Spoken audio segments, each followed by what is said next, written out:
歡迎繼續收睇我頻道啊！鍾意朋友可以俾 like 啦、share 啦，或者 subscribe 我嘅頻道嘅。咁今日咧，我介紹一隻咧，其實望落好簡單，但係其實係一個好有對 PP 嘅發展歷史咧係好有意義嘅，係一個 milestone 嘅一隻錶啦。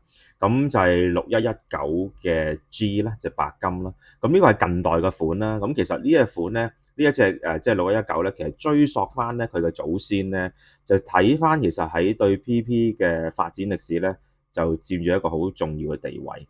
咁其實最早期咧，1932年咧，當Stern 嘅後人啦，兩位公子啦嚇，咁有個 Sean 一個叫 Charles 就 take over 咗品牌之後啦，就做咗一隻錶咧，就出嚟咧就為 PP 係叫做當其時係散招牌嘅。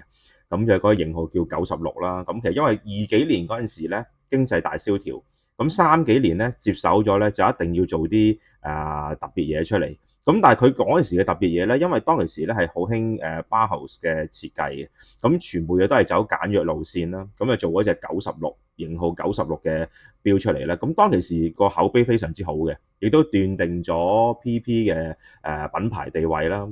咁其實咧一路去到後尾咧演變到咧一路去到80年代啦、85年啦，亦都跨過咗石英危機咧。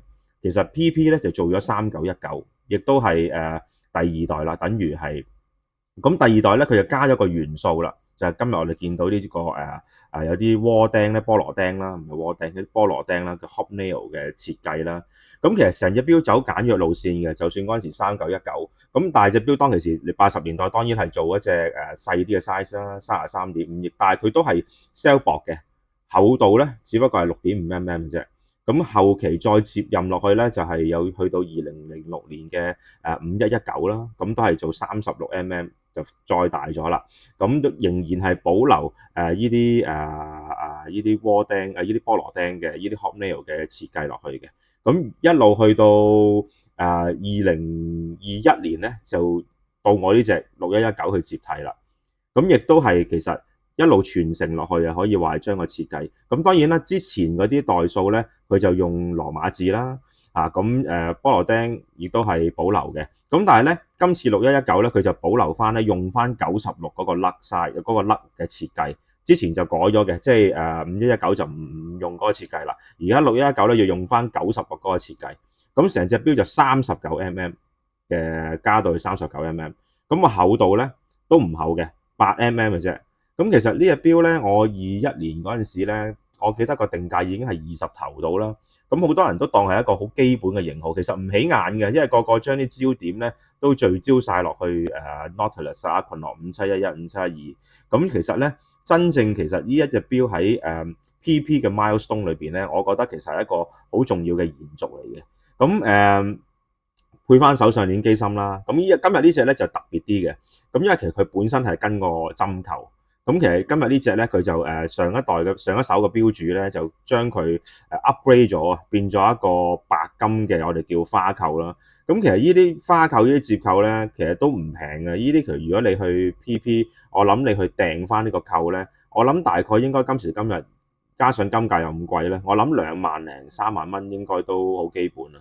咁而家嘅定價呢隻錶咧已經加到去27萬幾㗎啦，即係如果2026，即係短短5年裏邊咧，佢由23萬都加4萬。咁其實二手行情咧講緊都係廿頭，好多都嗌緊仲係廿頭啦。咁甚至乎其實你去 PP，你話當呢一隻喂，我可唔可以當呢隻做配貨咧？咁其實呢一隻我相信今時今日都未必可以俾到你做配貨。咁但係 anyway 啦，唔好講配唔配貨嘅問題啦。咁就係講個設計咧，我覺得其實都係一個好簡約同埋一個係最顯到一隻最基本一個3針錶嘅一個美感嘅一隻錶出嚟啦。咁我帶上手俾大家睇啊。咁其實今日咧呢隻錶咧都係放售啦，我哋鋪頭有售嘅。咁不過好可惜一樣嘢，佢就冇咗出世紙。但係其實咧，大家都可以考慮攞翻 archive 嘅。咁但係價錢就非常之抵啦。講緊而家呢隻錶係賣緊大家冇聽錯係17萬5啫，17萬5。